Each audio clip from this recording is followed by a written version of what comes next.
malalakas na mutya. Wow! Pangkalahatan na siya. Crystallite, tatlong klase.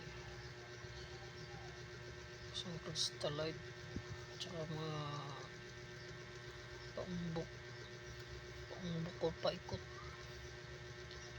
O yung isa naman, tinatawag nilang mutyang makamandag. Ito yung tatlong malalakas mga lods na mga gamit pang depensa.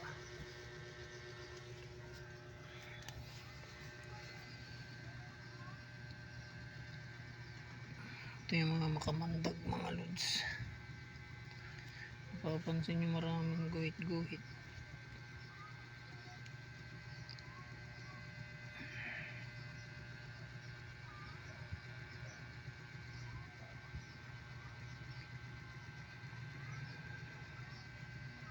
Naghalong opals yan tsaka sapphire.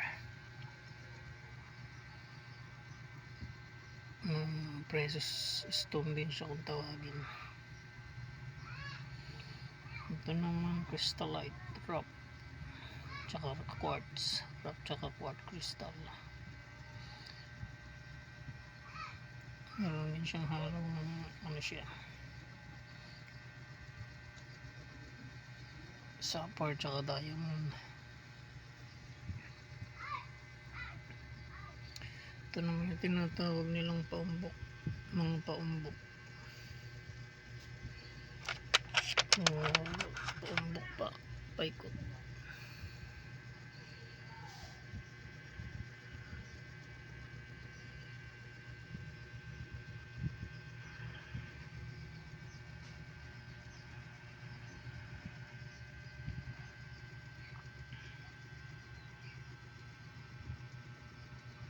Ito yung mga malalakas na mutya mga lods.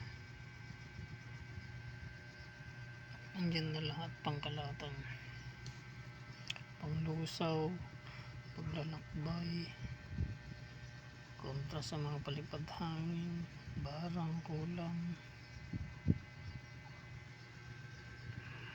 May gahon na rin siyang sumbalik.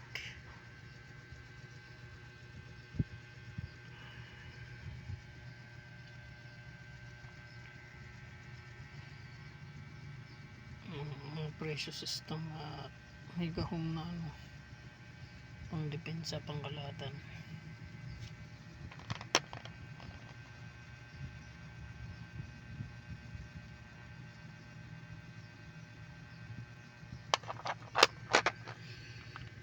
Ito yung paikot, ang paumbok na sinasabi nila.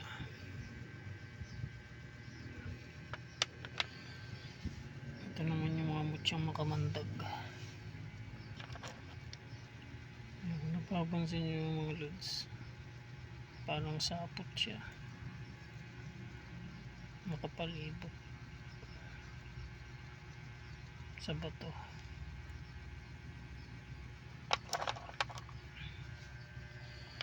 Ito rin kakaiba tong nakapalibot na ito dito. Hindi ko siya maurahan kung anong siyang aura.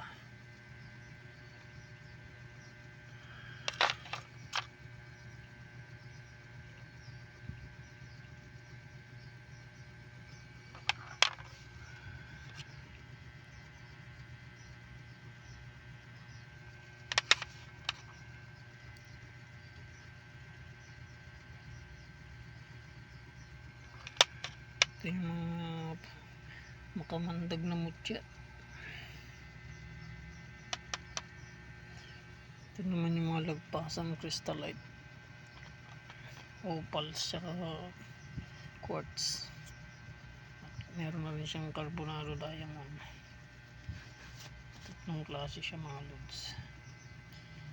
Ito naman mga jasper. Pag tawagin siya sa precious stone, mga jasper yan mga lods.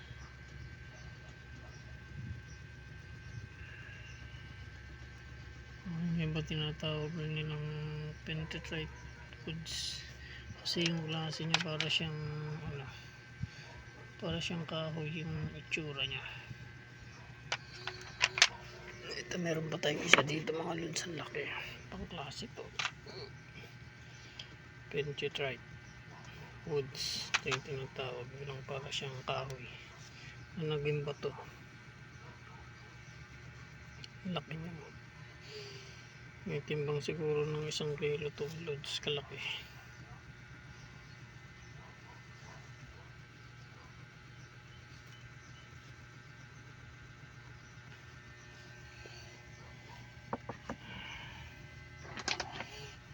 Ito naman yung nag-iisa nating obsidian block.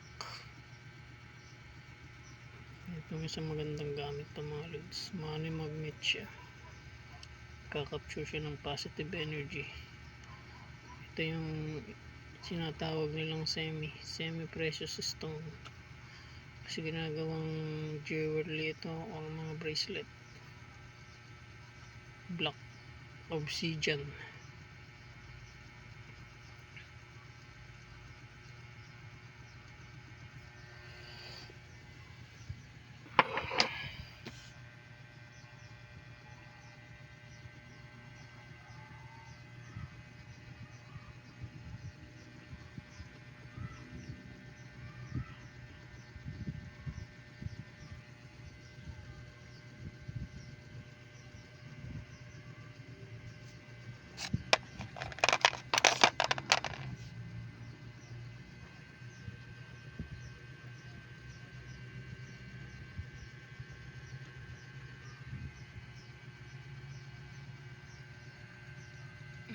Mutyang makamandag, mga mutyang lagpasan, mutyang makalembot, paikot pala or paumbo.